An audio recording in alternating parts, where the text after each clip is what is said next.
Hello, hello, je suis ravie de vous retrouver pour la guidance Oracle Astro des Verseaux et Ascendant Verseau pour le mois d'octobre, bien entendu. Alors, la période, la saison de la Balance est une très bonne période pour les Verseaux et les ascendants Verseaux, puisque les planètes en Balance sont positionnées dans votre maison 9, qui est une maison d'ouverture, qui va vous permettre de voir la vie de façon exponentielle, beaucoup plus élargie. Vous allez avoir des opportunités à ce moment-là qui vont certainement vous montrer des perspectives nouvelles dans votre vie. Ça peut être un moment où vous avez envie de voyager, de bouger. Pourquoi pas d'aller chercher des idées ailleurs. De toute façon, le Verseau est un signe éclairé, ouvert d'esprit, qui est justement pour les peuples, comment dirais-je, pour la communauté, donc quelle qu'elle soit. Il va être ouvert à des philosophies différentes, à la spiritualité, à la nouveauté. C'est aussi un signe avant-gardiste qui aime les techniques nouvelles. Et donc, c'est vrai que avec ces planètes en maison 9, c'est un moment, j'allais presque dire, initiatique, où vous allez, certainement, avoir, des possibilités de techniques nouvelles, d'organisations nouvelles et certainement des contacts, hors frontières ou, dans une région, qui n'est pas la vôtre, par exemple. Mercure est en Balance, donc dans cette, maison, très ouverte, de comment on appelle ça? De connaissances nouvelles. Elle est jusqu'au 10 octobre. Et puis elle passera en Scorpion. Et le Scorpion est positionné dans votre maison 10, qui est la maison justement de la carrière professionnelle, mais je vais y revenir. Vénus sera aussi dans cette maison 9 et peut vous amener une rencontre sentimentale dans un environnement qui est très différent du vôtre, ou dans une culture différente, dans un pays différent, dans une région différente, une rencontre un peu qui sort de l'ordinaire et qui ne sera pas pour vous déplaire, puisque les Verseaux ont horreur de la convention, de la normalité. Ils aiment les choses qui sortent des sentiers battus. Alors, lorsque les planètes vont rentrer en Scorpion à partir du 23 octobre, c'est pas très grave, c'est au contraire, c'est plutôt positif pour vous, puisque le Scorpion est positionné dans votre maison 10, et donc la maison de vos ambitions. Et Dieu sait si le Scorpion est un signe excessif. Donc, c'est sûr que vous n'allez pas être en reste pour avoir des idées, pour gagner plus d'argent, pour aller vers la réalisation de vos projets, qui sont rarement des petits projets en principe, et qui ont toujours une vision humaniste, de toute façon. Donc ce Soleil, ce Mercure en Scorpion à la fin du mois et Vénus le 24 octobre peut vous amener effectivement des opportunités d'ordre financier, des financements sur des projets ambitieux que vous pourriez avoir. Mais ça peut être aussi, pour vous, quelque chose de promotionnel si vous êtes employé. En tout cas, c'est surtout professionnel. Pluton est toujours positionné dans votre maison 12 et il ennuie particulièrement les derniers décans parce qu'il amène une transformation profonde. Vous allez un petit peu souffler parce qu'à partir du 9 octobre, Pluton reprend sa course directe alors qu'il est en rétrogradation et il a quelque peu ralenti votre avancée parce qu'il fait un travail de fond au niveau psychologique. Il est en pleine phase de psychanalyse pour vous. Tout ça pour vous faire devenir la meilleure version de vous-même. Donc, même si vous pensez que vous l'êtes déjà, j'en entends déjà qui me disent, mais enfin, pourquoi cette transformation? Il n'y a rien à transformer. Euh, Vous êtes obligé d'en passer par là, et c'est vrai que ça peut être un moment difficile de toute façon, avec un certain nombre de choses qui vous remuent peut-être de votre passé, mais c'est le meilleur moyen pour après être libéré. De toute façon, sachez-le, Pluton, l'année prochaine, passe dans votre signe et va amener justement comment on appelle ça, le résultat de toute cette transformation psychologique que vous avez eue depuis tant d'années. Jupiter positionné dans votre maison 3, qui est une maison très intéressante pour vous, qui est une maison amie, qui va vous aider fortement quand il va y avoir la pleine lune le 9 octobre, Soleil Balance, Lune Bélier. C'est l'axe 3-9,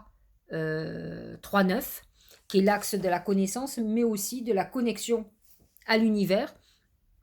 Donc c'est un moment où vous allez être particulièrement favorable pour envoyer vos vœux. Donc c'est un bon moment pour les faire, puisque la maison 3 c'est la maison de la communication et plus particulièrement avec Mercure qui est le messager des dieux. Donc c'est vrai que, le Bélier va vous aider, Jupiter vous protège, vous êtes très en harmonie avec le Bélier.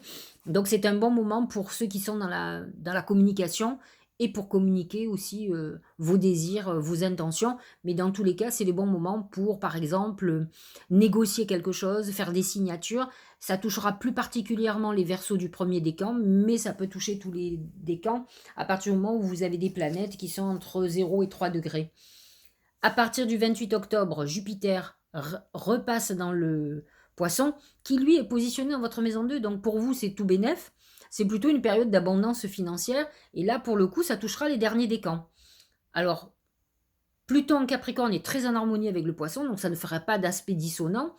Donc, vous avez de grandes chances pour amener dans votre vie euh, quelques bienfaits financiers, faire un achat immobilier, comme faire peut-être une vente immobilière, pour accroître votre patrimoine, par exemple, pour faire quelque chose et vous pourriez avoir une donation familiale, mais ça peut être aussi un héritage, c'est tout à fait probable. Vous avez aussi quelque chose de très intéressant, vous les Verseaux, c'est que Mars est en Gémeaux et dans votre maison 5. Le Gémeaux est un signe d'air comme vous, donc plutôt en harmonie avec vous. Et là, il va toucher effectivement le dernier décan encore. Donc vous êtes plutôt gâtés les derniers décans ce mois-ci. Mars va booster complètement votre créativité, votre besoin d'amour, votre sexualité, votre charisme et votre chance. C'est un moment aussi, d'échange important avec vos enfants. Peut-être aurez-vous un projet particulier avec un enfant ou des enfants. En tout cas, Mars, vous favorise, ça c'est sûr, et vous donne l'envie, d'en découdre, vous aurez envie d'avancer. Ça va changer, pas mal de choses. En tout cas, vous allez avoir un charme particulier qui va séduire aussi bien professionnellement que sentimentalement. Je crois en gros que je vous ai tout dit. C'est plutôt du positif. La nouvelle lune en scorpion, elle, va être encore dans votre maison 10 et la maison de la réussite sociale. Donc, c'est un bon moment aussi pour faire vos vœux à partir du 25 octobre. De toute façon, avec ce Mars en Gémeaux, vous savez que le Gémeaux, c'est notre messager aussi du ciel, avec Mercure qui le dirige. Positionné dans la maison 5 est une maison chanceuse. C'est un bon moment aussi pour la nouvelle lune de faire vos vœux, puisque Mars vous aspecte tout le mois et aspecte particulièrement les derniers décans. Donc, voyez, vous avez un mois plutôt intéressant, avec des planètes qui bougent dans le sens favorable du terme pour vous. La balance, le scorpion, pour le moment, vous n'êtes pas vraiment en danger. Le seul qui vous empêche un peu de tourner en rond, c'est Pluton. Mais bon, il est en fin de course et il touche que les derniers décans. Donc après, il n'y a que les derniers décans qui sont ennuyés à la fois. Bon, je vous taquine un peu. Allez, premier oracle, c'est le chien. Le chien, c'est l'amitié. C'est le symbole du Verseau. Le Verseau, c'est la maison 11, la maison de l'amitié, la maison des réseaux, la maison de la connexion des uns et des autres. Le Verseau est un peu comme un laboratoire qui aime bien interéchanger avec les autres, apprendre des autres. Il est intéressé par l'échange intellectuel et ce chien représente la fidélité, l'amitié, les gens sur qui vous allez pouvoir compter ce mois-ci, vous êtes gâtés. Le chien représente aussi vos protections, je veux dire spirituelles bien entendu. Donc vous avez un mois hyper protégé et c'est un moment aussi, un mois où vous pourrez demander de l'aide à des proches, à des personnes qui pourront vous aider à avancer. Au niveau professionnel, c'est le cœur. Le cœur représente tout le cœur que vous mettrez dans tout ce qui est professionnel. Ça peut être aussi un projet professionnel qui vous tient à cœur, qui est pour quelque chose de complètement dans la compassion, dans l'aide. Bon, il faut dire quand même que les Verseaux font rarement des projets personnels. Ils ont toujours besoin de mettre la pierre à l'édifice, de participer à l'évolution de l'humanité ou pour amener un bien-être quelconque. Donc c'est vrai qu'ils ont besoin d'avoir un but, un but avec des ambitions, j'allais dire, humanistes, ça c'est sûr, mais qui représente l'évolution de l'être, son mieux-être aussi. Dans le cœur a un côté, justement sur, tout ce qui est, solidarité, entraide. En tout cas, vous devez avoir un projet à cœur qui va vous aider à avancer dans ce sens-là et vous êtes sur la bonne voie parce que vous le ferez certainement avec des personnes, en qui vous avez confiance. De toute façon, vous allez être dans cette phase où vous allez vous entourer de personnes de confiance. Si vous ne sentez pas, vous arrêterez, automatiquement. Au niveau de l'amour, c'est le djinn. Le djinn représente nos excès, il représente nos dérives amoureuses mais aussi sexuelles, notre mode de fonctionnement amoureux qui peut être pas vraiment celui qu'il faut avoir, la manipulation, la domination, la possession et surtout la trahison et l'infidélité. Donc un moi sous tension où vous pouvez à la fois être le trompeur ou la trompeuse, bien entendu, mais vous pouvez être aussi celui qui est trompé ou celle qui est trompée. Donc, c'est un moi qui peut être un peu sous tension au niveau amoureux. Ce Mars en Gémeaux dans votre maison 5, la maison de l'amour, peut amener des conflits et des désaccords au niveau amoureux qui peuvent vous faire faiblir ou dénoter une trahison. Au niveau de la santé, ce sont les étoiles, c'est une protection importante, c'est un moment d'épanouissement. Faites attention à ne pas grossir par contre, mais les étoiles vous protègent de toute maladie et de toute dérive, quelle qu'elle soit. Au niveau du Tao, c'est la délivrance. Libération, soulagement, approche nouvelle, fin des obstacles, découverte d'une solution, euphorie. On est dans une période effectivement de libération. Il y a Saturne qui bloque un peu pour les deuxièmes décans, qui met un peu des bâtons dans les roues parce que Saturne, c'est une planète karmique qui vous dit que vous avez des leçons à apprendre et que tant que vous ne comprenez pas, bah, ça va être bloqué. Ça se débloque quand vous aurez compris. Cela dit, ce Mars en Gémeaux va certainement amener un vent de fraîcheur dans vos vies et vous délivrer de certaines choses. Vous allez sentir une accélération extraordinaire dans tout ce que vous mettez en route. Sachez-le, vous avez ça jusqu'à mi-mars, alors il faut en profiter, il faut y aller. C'est des bons moments.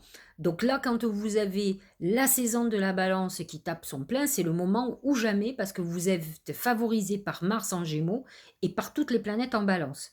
Ensuite, il faudra attendre votre période, la période de fin janvier-février, pour avoir des planètes en Verseau qui sont encore favorables à votre avancée. Et ensuite, Mars quittera le Gémeaux. Donc, vous avez ces deux époques très clés pour pouvoir faire tout ce que vous avez à faire. Au niveau du premier oracle, bah, c'est l'intuition. C'est votre boussole intérieure. Votre intuition vous souffle des messages, suivez ses conseils. C'est ce que je vous disais, entre Mars en Gémeaux, qui est quand même le messager du zodiaque, le communicant qui vous envoie des messages, et vous pouvez aussi en envoyer. Cette phase spirituelle avec la balance, vous êtes dans une période hyper réceptive, il faut le savoir. Et il faut surtout que vous écoutiez votre intuition. Soyez un peu moins pragmatique. On peut être logique dans la vie, mais on peut aussi ressentir des choses qui sortent un peu de la logique et il faut les écouter. La créativité. Alors, que dit-elle? Mouvement, musique, écriture, suivre sa passion, libérer son enfant intérieur. J'ai envie de vous dire que c'est la maison 5. Gémeaux encore. C'est la libération de votre créativité. C'est la maison 5, la créativité. C'est le lion. Il n'y a pas de planète en lion, mais par contre, il y a le Gémeaux qui est dans notre maison 5 et qui est très créatif, ne serait-ce que par l'esprit. Là, vous avez une période où effectivement les Verseaux sont très créatifs dans l'idée. Ils ont des idées souvent très géniales. Donc, vous avez certainement une nouvelle idée et il va falloir y aller. On vous parle de passion, tout à l'heure on parlait de cœur. Vous avez besoin de mettre beaucoup de passion dans un... Si vous le ressentez, si vous sentez que c'est quelque chose qui ne peut qu'apporter un bienfait, il faut y aller. Donc mettez en route, vous êtes sur la bonne voie et vous êtes connecté, suivez cette intuition. Dernier oracle, se reconnecter à la nature. Arrête tout. Pars marcher au chant des oiseaux, laisse-toi bercer par la douce mélodie du bruissement des arbres, laisse-toi porter par le vent, par la vie, par la magie de la nature. C'est un peu... D'abord, c'est la maison 2 qui va être de nouveau en poisson, qui vous ramène à la terre, hein, de toute façon. Mais c'est aussi Uranus en taureau, puisque taureau, c'est plutôt la nature, c'est Gaïa. Uranus avec ce karma, je pense que vous avez aussi besoin, quand il y a des accélérations comme ça, de moments de pause, de moments de réflexion, de paix, de calme. Et il n'y a que la nature qui peut vous l'apporter. C'est vrai, enfin moi je trouve ça le matin. Quand je me lève, j'écoute la nature se réveiller avec moi tranquillement. C'est un moment de paix. Parce qu'après, je sais que ça y est, je mets le turbo, la journée démarre. Donc je m'octroie ces passages-là jusqu'à 8 heures, 8h30, 9 heures grand maximum. Et après, je démarre ma journée. Mais j'ai regardé toute la nature fonctionner, s'éveiller, chanter. Et ça me fait du bien. Alors, j'ai envie de vous dire, bah, profitez-en parce que vous allez être tellement dans des époques suractives que vous aurez besoin de ces moments de calme et d'apaisement. Donc, vous êtes dans cette phase-là. Écoutez les oracles qui vous disent de vous écouter et aussi de prendre du temps aussi pour vous, mais c'est important de le savoir. La créativité peut être quelque chose comme un booster qui peut vous rendre heureux d'ailleurs, puisque ça fait partie de nous en principe. Donc voilà, j'espère que cette guidance vous aura éclairé, qu'elle va vous aider à avancer ce mois-ci. Je trouve que vous êtes plutôt gâtés. Je vous dis à la fin du mois, passez une belle journée. N'hésitez pas à laisser un message, à mettre un like ou à partager ou à vous abonner si vous ne l'êtes pas. Et puis je vous dis à très bientôt et on parlera du mois de novembre qui sera quand même en grande partie sur le Scorpion et ensuite sur le Sagittaire qui est un signe plutôt ami pour vous. Donc je vous dis à très bientôt. Passez un très bon mois d'octobre.